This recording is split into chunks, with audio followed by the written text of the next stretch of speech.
Dr. read my whole question. And now the answer is revealed. Yes. Dr. Kumar, as a professor of history, your field is technically outside the language field. However, the social sciences focus heavily on communication skills, particularly in writing.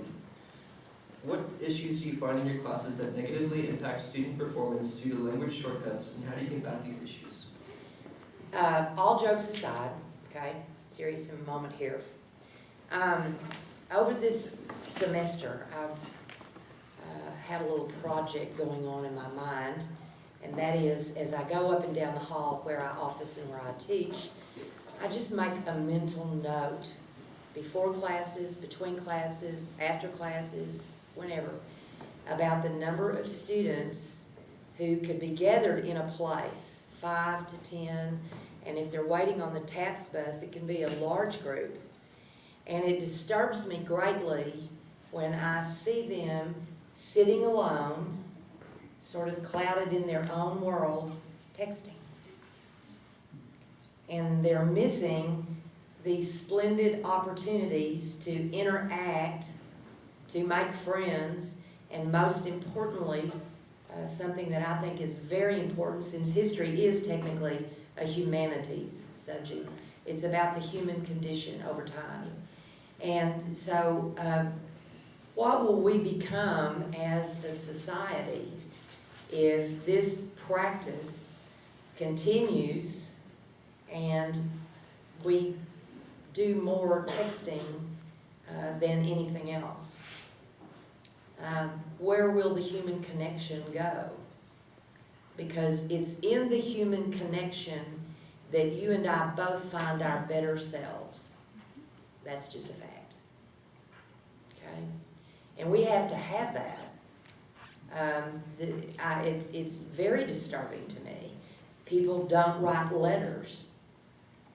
What record will there be of our society?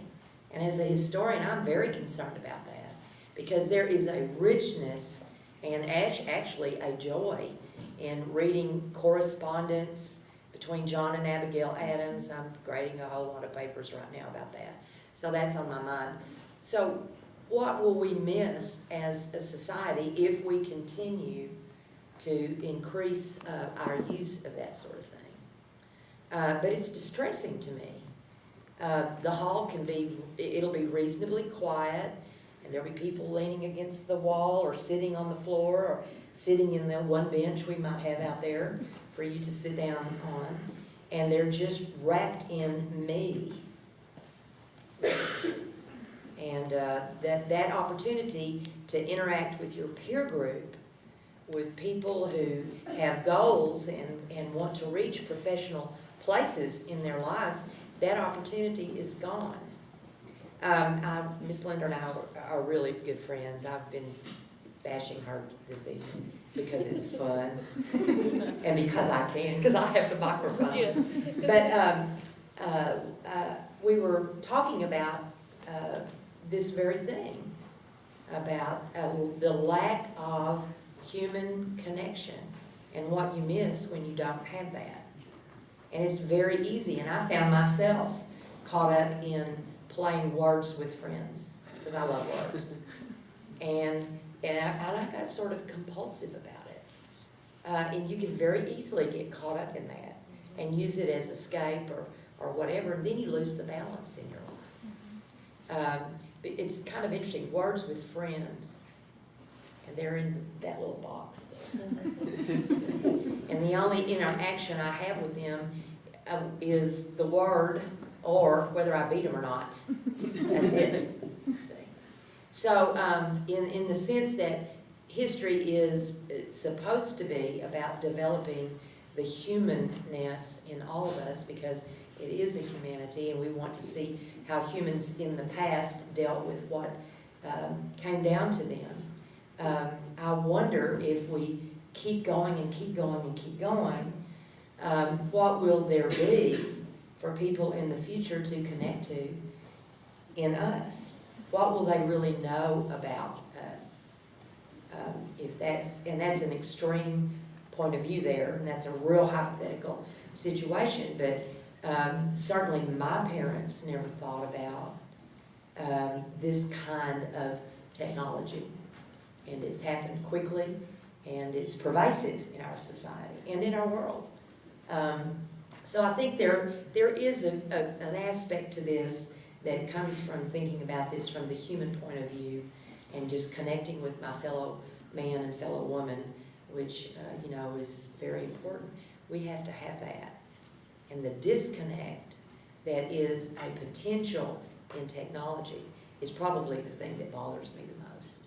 The other thing is, I've just got to get this in before we end tonight, is that technology gives us the right to be anonymous, and therefore we can become a little more brazen than we ought to be.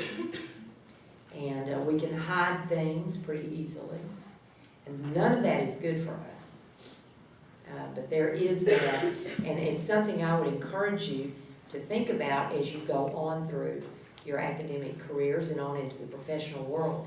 Be very careful. Somebody said this here tonight.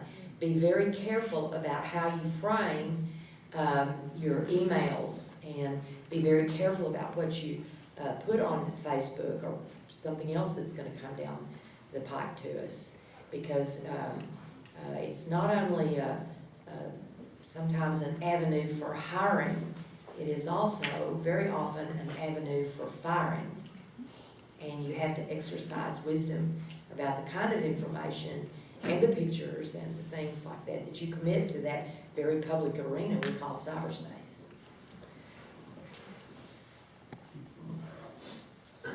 Ms. Patterson, as someone outside academia, do you find there are issues in professional communication that can be linked to language shortcuts?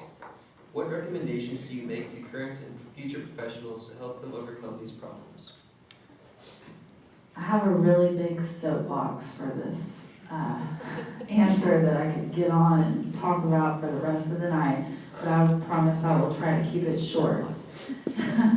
I think, let me throw out just a few statistics to you guys that you probably heard before, but consistently for, I don't know, at least a couple of decades, the number one reason for conflict in the workplace or lack of performance in the workplace is communication. I just heard another statistic this weekend that most married couples today actually only communicate face-to-face with one another for an average of 4 minutes a day, because they're texting, they're taking care of things, they're so absorbed in whatever technology it is, TV, whatever. And as a busy married person of 2 young kids, I kind of had to think twice and think, am I really talking to my husband for at least 4 minutes a day? It's stuff like that you, especially in the workplace, that I hope I'm not about to sound too preachy, but if I am, oh well, I'm just going to go ahead and sound preachy. Number one, I would definitely say that shortcuts in communication can be devastating in the workplace. And my advice to you today would be lots of things, but number one, listen to your instructors. And they did not pay me to say that, I swear. Just like they stated earlier, if they are preparing you for what the standard will be when you go into the workforce. So if anything else, if you're not worried about your grade, if you're not that interested in crafting a nice paper, do it because you want to be able to make a good living after you graduate, and you want to be able to excel and provide for yourself and your family. I know that seems a little extreme when we're talking about communication now, but I truly believe it's the utmost of importance in your workplace, and not just because that's what I do.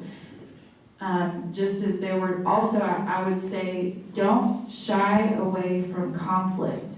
Just as they mentioned, everyone has, about how brazen and how easy it is for you to be bold when you're online or you have anonymity. that the ability to deal with conflict well in the workplace is not always common. And so if you're able to communicate well with people, do some of that critical thinking that Dr. McBee was talking about, and also communicate those ideas and how to solve problems, you will be a highly valued employee no matter where you work. I don't care what field you're in, it will be very valuable. So work on those skills while you're here. I know a lot of you probably already do work and continue to work on those skills. When you have ideas, don't be afraid to share them, but also know your audience, which I would also say leads into my next piece of advice, is to know your audience and be able to communicate well with them. I'm a big proponent of knowing. You have to know how to follow before you know how to lead. And a lot of that has to do with communication. As a follower, you can watch management styles and see how well managers communicate. And those who communicate well to their employees or their followers, so to speak, are more productive. They do things well. And again, they're sort of a cut above the rest. So I would also say make sure, again, I know this has been said over and over, but don't discount the written word. Emails are a way of life now in the workplace, just as they are really in personal life. And I think maybe the speech teacher, Dr. Fair, can tell me that is communication, something like 80 or 90% of communication is verbal, is body language. Thank you. 65 to 93. 65 to 93, that's huge. So I would say really be careful about how you write emails. Every email I write, whether it's short or long, I read it probably at least 5 or 6 times before I send it. I know that sounds like, be a fast reader also. No, I'm just kidding. I know that sounds like a lot, but I guarantee you, people know what I want, what I'm telling them once I send that email. If you just don't think much about what you're communicating, then in the workplace, that can devolve very quickly. And one more thing I was going to say. But I thought I had one more thing to Is say. it on your phone? No, not on my phone. I wish I had. I guess that's it for now. You guys have been an amazing panel. Thank you so much for your time. Mrs. Linder will say a few words to conclude this.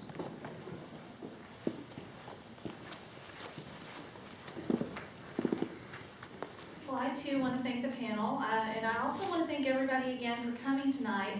And hopefully you gained something from this, and I encourage you to really think about the information that they have shared with you. And when you get the opportunity to speak with any of these instructors, myself, or your instructors in your classes about these issues, again, it's going to help you in school, and it's going to help you in the future as you transition into the professional world. We have some refreshments out here for you as you leave, so please enjoy those refreshments. And let's please give our panel a round of applause.